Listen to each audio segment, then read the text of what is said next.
Olá a todas, tudo bom? Sejam bem-vindas a mais uma noite de reflexões na nossa conferência online para mães. Essa semana tem sido muito especial.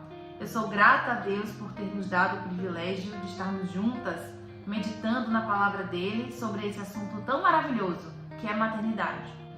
Hoje também não é diferente, temos um tema importante, falaremos sobre educação sexual para crianças e adolescentes, e eu gostaria de pedir que você se unisse a mim em oração. Querido Deus, obrigada pelo privilégio de estarmos juntas contigo, aprendendo mais da tua santa palavra. Pedimos que o teu Santo Espírito nos dê sabedoria, ilumine a nossa mente para a compreensão deste assunto. Fica conosco, em nome de Jesus. Amém. Então, muitas pessoas perguntam como conversar sobre sexualidade na era do caos sexual. Eu sei que para muitas pessoas existem vários motivos sobre o porquê este assunto é tão difícil de ser abordado. Para algumas pessoas, talvez, esse assunto seja de difícil habilidade para conduzir este tema, justamente porque tiveram pouco preparo, tiveram pouca instrução sobre este assunto e talvez seja algo distante da realidade dessas pessoas. Outras pessoas até pensam que não seja importante lidar com este assunto dentro de casa, na família. Essas pessoas podem pensar que talvez a escola lide melhor com este assunto, as professoras estejam mais bem preparadas para abordar. Então, enfim, são várias as razões, eu não vou aqui esgotar todas. Talvez você tenha a sua própria razão porque que você imagina que esse é um assunto difícil de ser lidado. E para muitas pessoas a dificuldade está justamente no tempo em que vivemos. É um tempo, sim, de caos sexual, onde as pessoas não se encontram mais com o que é a sexualidade saudável, não conseguem, talvez, ter essa compreensão clara e evidente sobre este assunto. E é isso que hoje vamos abordar aqui, sobre como a gente conversar esse assunto e nessa era em que vivemos. Eu costumo pensar assim, as razões podem ser muitas, mas se os pais, se as mães não tomarem parte para ensinar esse assunto para seus filhos, existem pessoas extremamente interessadas em ensinar aqui entre aspas, né? Não seria um ensino correto.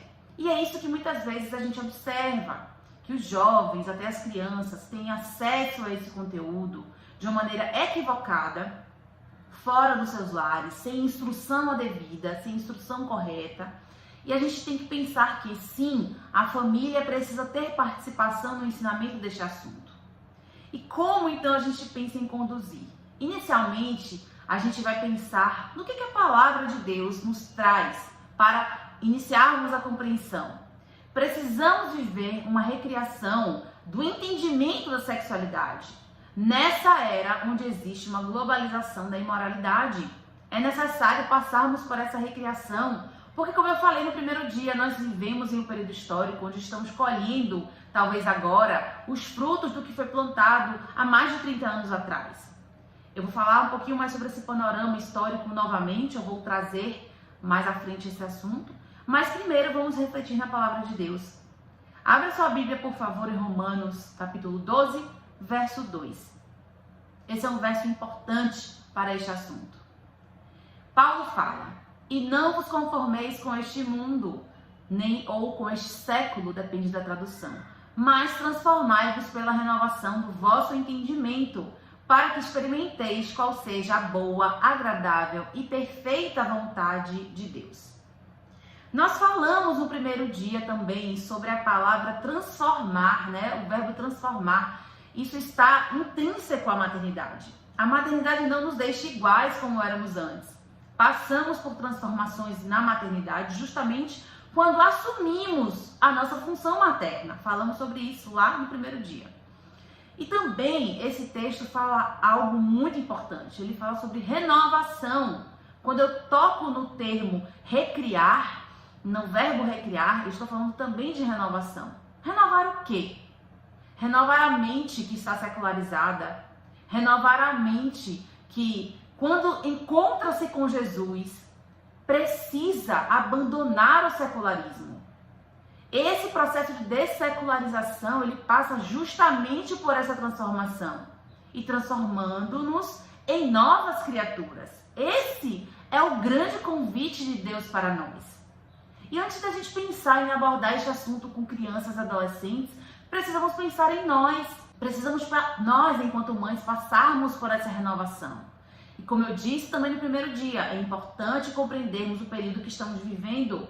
Não podemos ignorar o que está ao nosso redor, porque estamos inseridas nesse contexto. Precisamos pensar que estamos vivendo nesse período de uma nova ordem sexual. Fala-se da nova ordem mundial, né? E a sexualidade não está fora desse contexto. Existe, então, um cumprimento de uma agenda ideológica.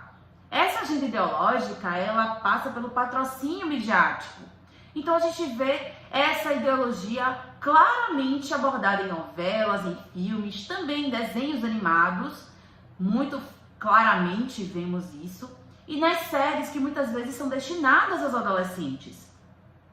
E além desse apelo midiático, a gente vê a ocupação de universidades, também de escolas, através dos entes que estão ali ensinando, né? Até partidos políticos, como veículos de propagação dessas ideologias que ferem frontalmente a construção da sexualidade cristã e saudável. Essa transformação ideológica e comportamental da sociedade moderna, ela, através de todo esse aparato ideológico, conduziu a questionamentos de autoridades, um comportamento marcante na pós-modernidade. Então, os pais, mães, eles são frontalmente questionados. E também estão inseridos nesse contexto de serem questionados os professores que professam terem outras ideologias, que não essa da agenda historicamente que está sendo cumprida, e também os líderes religiosos, quando abordam o assunto da maneira correta, são taxados, são debochados, são ditos que não conseguem abordar esse assunto para a mente secularizada, e justamente eles estão trazendo informações que vão ajudar a dessecularizar essas mentes. Então existe uma afronta claramente voltada para esses personagens de uma forma muito complicada. E nesse contexto, nós vemos a banalização da feminilidade. Eu não posso passar adiante sem tocar neste assunto. Eu vou falar um pouquinho aqui sobre as questões femininas, porque eu estou falando para mães. E a gente percebe que ocorre uma cruel objetificação da mulher, não só do corpo, mas da mulher como um todo. E isso ocorre através das mídias, também com esse patrocínio midiático, e também por movimentos que se dizem defensores das próprias mulheres. Quando a gente pensa nesse contexto de objetificação da mulher, a gente pensa esse mecanismo de rebaixamento de características femininas. Isso é um ataque frontal a princípios de modéstia cristã.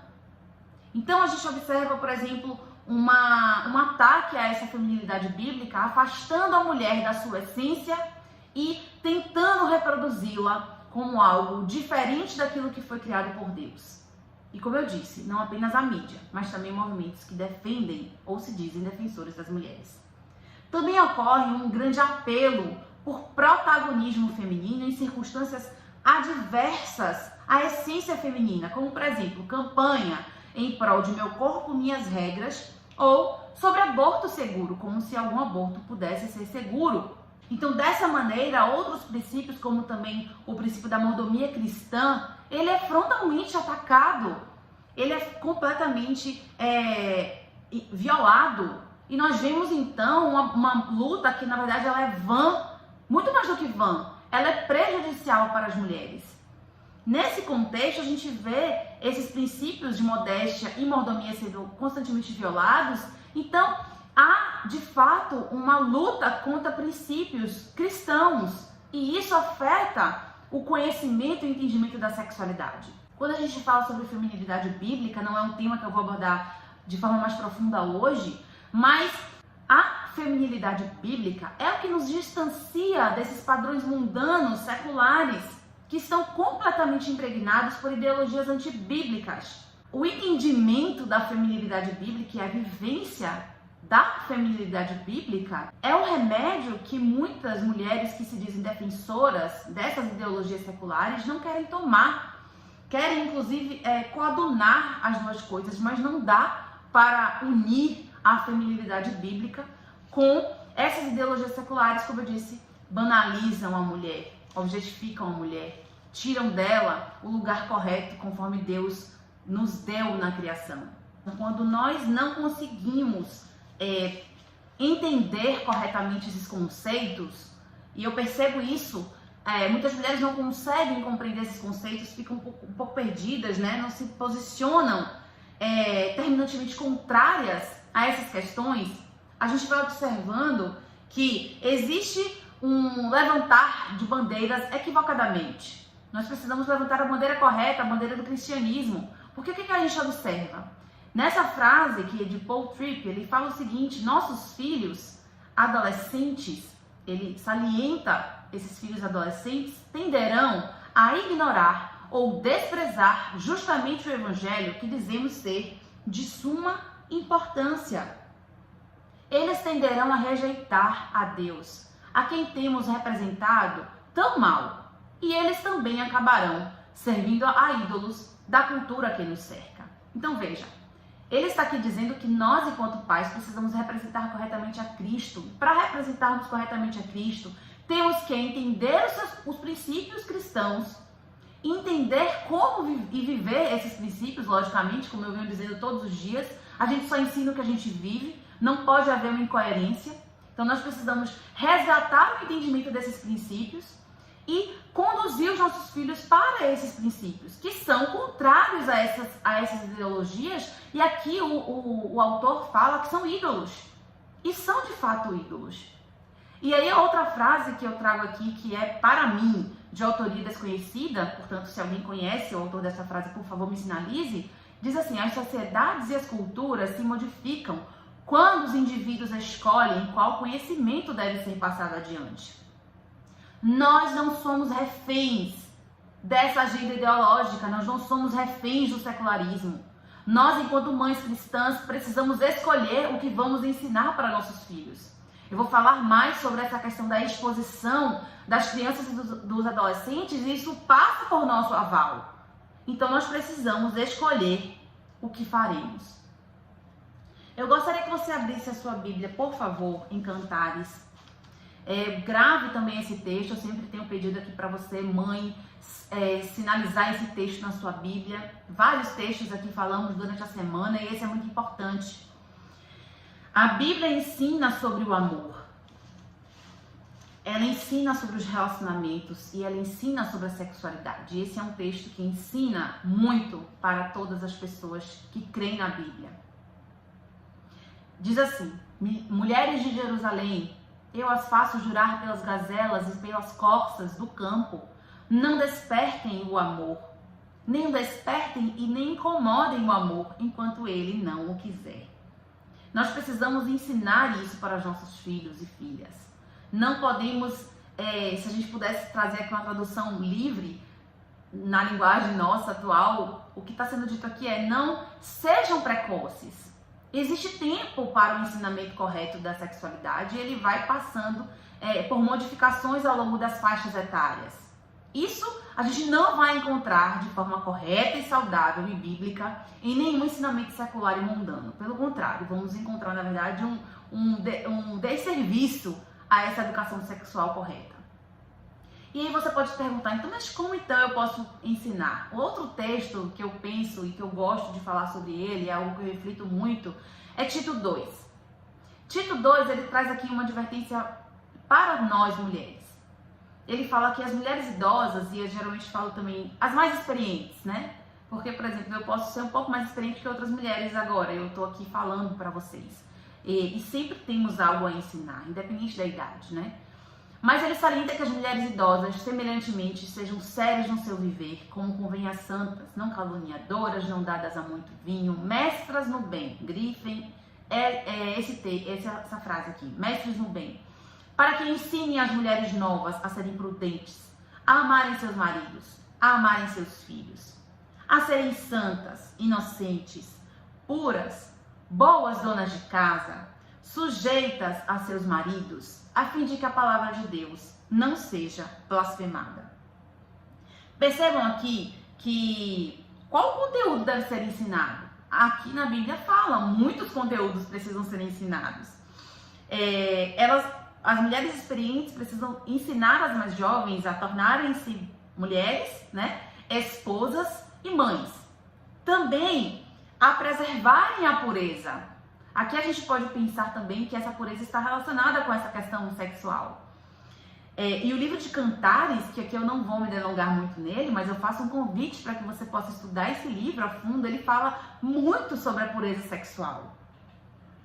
E hoje não há uma incompreensão quando observamos uma abordagem até mesmo eclesiástica sobre esse assunto, através de muitas mulheres preparadas para ensinar futuras esposas, né, futuras mães, sobre, por exemplo, como ser uma boa esposa. Nós vimos que há uma verdadeira incompreensão quando isso acontece. Então, quando vemos mulheres preparadas ensinando outras a serem boas esposas, a receberem seus maridos na porta, a fazerem comida para seu esposo, isso não é compreendido por mentes secularizadas. Essas mentes secularizadas que se dizem cristãs precisam passar por essa dessecularização, porque isso está na Bíblia. A Bíblia faz essa orientação, que as mulheres ensinem às outras. E nós precisamos ser mestras no bem e mestras nesse assunto. Precisamos instruir as próximas gerações. Para isso, nós precisamos aprofundar o entendimento de que sexo é cosmovisão. Deus, ele criou o ser humano. E lá no relato de Gênesis, capítulo 1, verso 26 e 27, fala que Deus, portanto, criou os seres humanos à sua imagem. A imagem de Deus os criou. Macho e fêmea os criou. Aí a gente pode pensar, a cultura, ela é construção humana. A sexualidade não pode estar baseada em atos culturais. Não para os professos cristãos. A sexualidade, ela é criação divina. Deus criou assim. O ser humano foi criado por Deus como um ser sexual. Macho e fêmea. Essa essência não será jamais apagada, por mais que tentem, não será. Ela é intrínseca. E sendo assim, ela é benéfica para o homem, a humanidade. E ela é benéfica quando exercida de forma correta. A cosmovisão, ela é responsável por moldar as visões e práticas sexuais específicas. E ela precisa estar fundamentada na Bíblia exclusivamente, porque temos uma visão cristã. Então, cristãos coerentes, eles mantêm uma abordagem cristã coerente sobre o sexo e a sua prática, porque estão alinhados em termos de visão de mundo, que seria então a cosmovisão, e não se deixam sofrer influências e tendências na era do caos sexual. Então percebam, nós temos de um lado o secularismo, o mundo ao redor que ensina através das mídias e, enfim, outros meios e veículos que aqui eu já citei, ensina aquilo que não é correto, e que é frontalmente contra a Bíblia e contra princípios de modéstia, princípios de mordomia, os princípios do entendimento das nossas origens, que viemos de Deus, criados macho e fêmea, para assim, então, existir a relação sexual saudável. Então, nós temos precisamos resgatar esse entendimento para que, primeiro, aprendendo nós, enquanto mães, possamos passar para as próximas gerações. Tendo tudo isso em mente, né? Essa cosmovisão recriada, né? Novamente alinhada com a Bíblia. Então você tem aqui os textos de Gênesis, os textos de Cantares, Romanos, Tito, temos vários versos que podem ser usados, né, como os nossos princípios bíblicos e muitos outros. Aqui não vai dar tempo de citar todos. Primeiro pensemos, como foi a sua própria ou a minha própria educação sexual? Assim é que parte do ponto de vista da educação sexual cristã. Porque precisamos, então, como eu já disse, passar por esse renovo, essa recriação. Quem ensinou sobre esse assunto? Será que você pode fazer uma análise quais foram, na verdade, as principais fontes de informação que você recebeu? Se elas estão conforme ensina a palavra de Deus? Faça essa reflexão. E feita essa reflexão, você pode, então, romper com padrões mundanos e permitir que Deus recrie completamente a sua vida, porque Ele deseja fazer uma reforma completa em sua vida. E eu falei todos os dias e repito, antes de ensinar, precisamos viver. E vivendo uma renovação no Senhor, do entendimento da sexualidade, então poderemos corretamente ensinar as nossas crianças. Quando falamos, então, do ensino para a infância, a criança, precisamos pensar que o ensino da educação sexual vai muito além de abordar o assunto do ato sexual em si. Percebam? Eu não falei praticamente hora nenhuma sobre isso. E o ensino sexual passa primeiro por várias outras questões. Passa por esses princípios que aqui a gente já abordou e vou reforçar agora para vocês. Se queremos então que as crianças e adolescentes preservem-se e entendam corretamente, precisamos primeiro preservá-los, levá-los ao entendimento correto antes que eles tenham acesso a entendimentos equivocados. Primeiro, os cuidados infantis, aqui abordei sobre a questão do amor, falei um pouquinho sobre isso ontem. Temos que ter delicadeza, ao mesmo tempo segurança ao lidar com as crianças. Elas estão receptivas a isso como forma de cuidado, como forma de amor. Isso também faz parte da construção sexual. Suprir as necessidades básicas das crianças faz com que elas se sintam amadas, faz com que elas se sintam importantes, e isso também passa pela educação sexual. As palavras de apreço têm grande valia para a formação de caráter, para a formação dessas crianças enquanto seres humanos.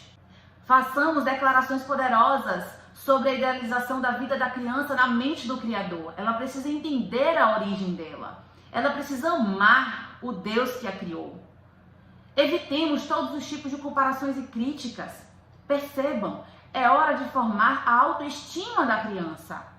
Tudo isso que eu citei forma autoestima, e a autoestima está diretamente relacionada à preservação de si, ao princípio de modéstia, ao princípio de mordomia.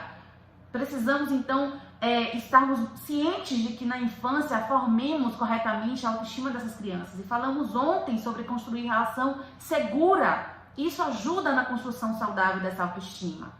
Exalte a beleza da criação divina na vida da criança. Então, no corpo da criança, na mente, no raciocínio, fale o quanto Deus colocou nela essas capacidades. Faça demonstrações práticas de carinho, como eu disse ontem, as ferramentas da relação segura passam por abraços, beijos, o colo, o carinho, o cheiro, né? Estar próximo da criança, faz com que ela se sinta segura. Isso é importante para reforçar a autoestima da criança. E que ela possa entender que ela receba isso em casa, para que ela não aceite isso de estranhos. Isso passa pela educação sexual também. Ensine sobre fisiologia corporal de forma gradual, conforme a idade e entendimento infantil. Quando nós falamos de ensinar sobre fisiologia, é falar do funcionamento dos órgãos, de forma geral, não apenas do órgão sexual. Não se trata apenas de falar sobre o órgão sexual. A educação sexual passa por uma construção do corpo inteiro.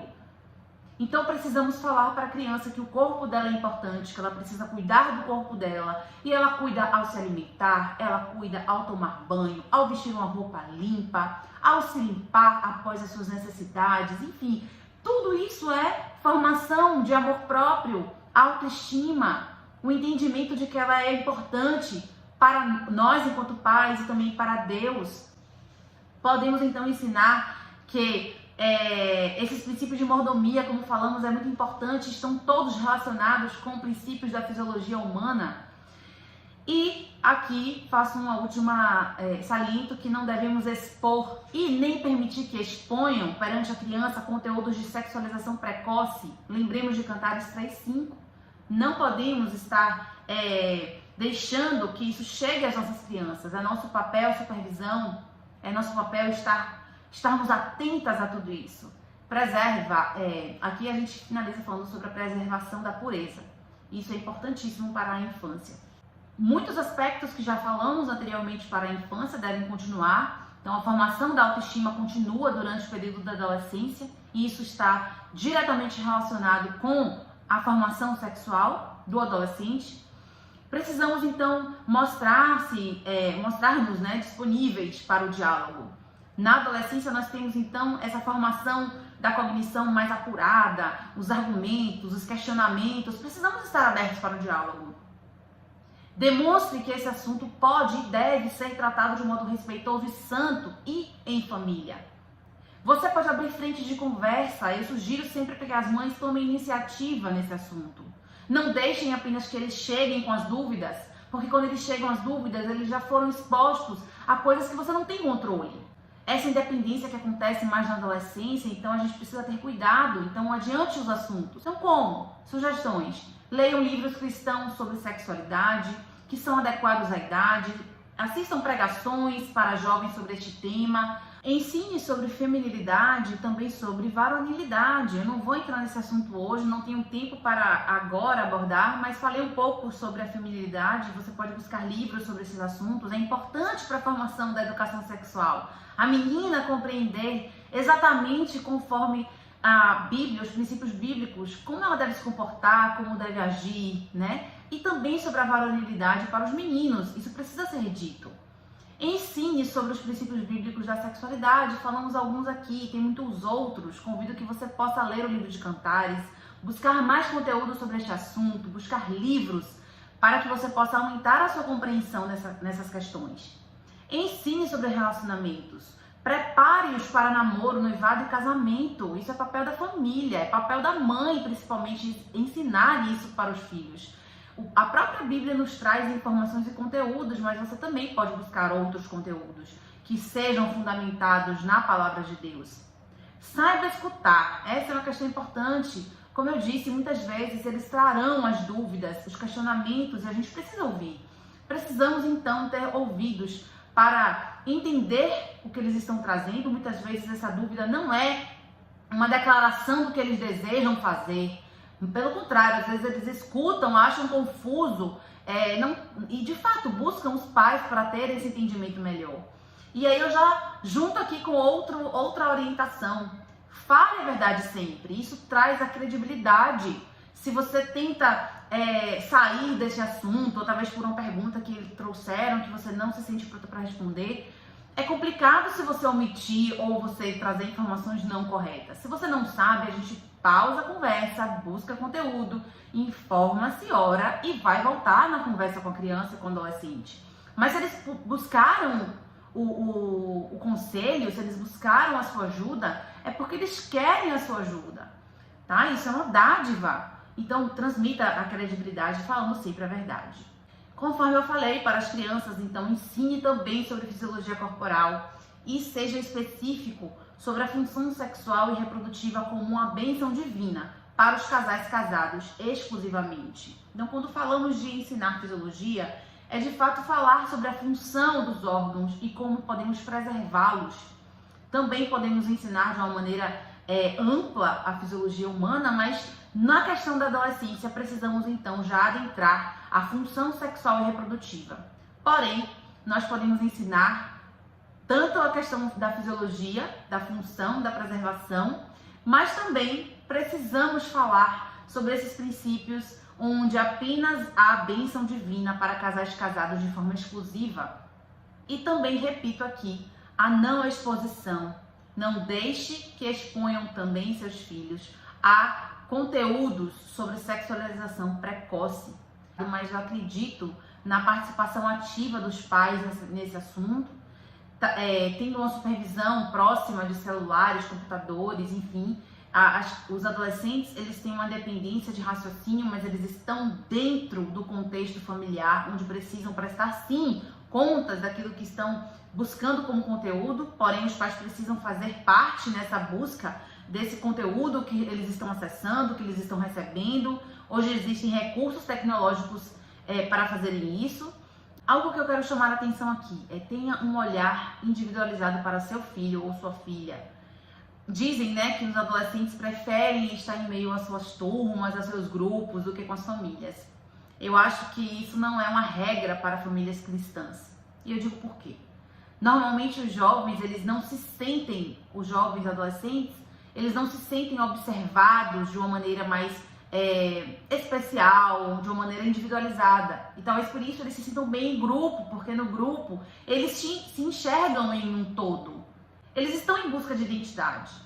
E assim como eu falei na infância, que é um período de formação de autoestima, na adolescência também, a adolescência tem isso como característica, a formação da identidade. Eles buscam formar a identidade em meio a grupos, porém um olhar individualizado, você compreendendo e formando uma relação segura com esse adolescente, ele vai se sentir observado, ele vai se sentir querido e amado, e aí ele vai conseguir também formar a identidade dele a partir da sua visão.